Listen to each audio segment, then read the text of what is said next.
नमस्ते, मम नाम धात्री सीए। अहं चतुर्थकक्ष्यायां पठामि। संस्कृतदिवसस्य शुभाशयाः। संस्कृतदिवसस्य निमित्तम् एकम् अभिनयगीतं गायामि। प्रयत्नं कृत्वा अपि फलं यदि न लभ्यते तर्हि फलमेव सम्यक् नास्ति इति न कथनीयम्। एषः सन्देशः अस्मिन् गीते वर्तते।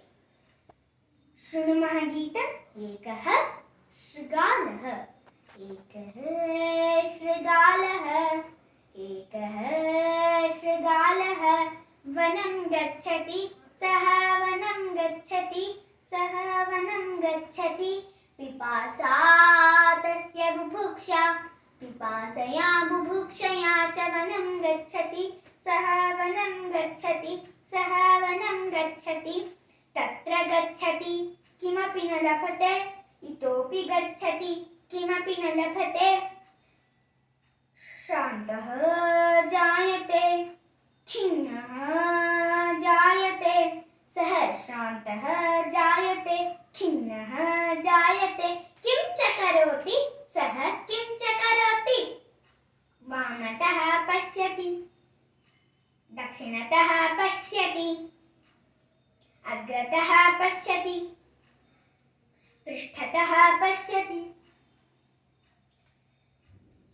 स्वेदः जायते, तृषा जायते, तस्य स्वेदः जायते, तृषा जायते। किं च करोति, सः किं च करोति।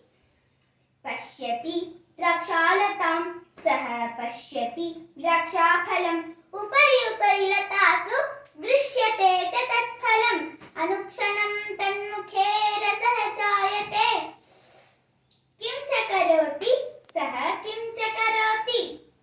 एकवारम् उत्पतति, द्विवारम् उत्पतति, त्रिवारम् उत्पतति, पुनः पुनः उत्पतति। स्वेदः जायते, तस्य श्रमः जायते। किं च करोति, सः किं च करोति। आम्लं द्राक्षाफलम्, आम्लं द्राक्षाफलम् इत्येवं कथयति पलायते, इत्येवं कथयति पलायते। एतस्य गीतस्य रचयिता डॉक्टर नारायण भट्ट महोदयः। धन्यवादाः।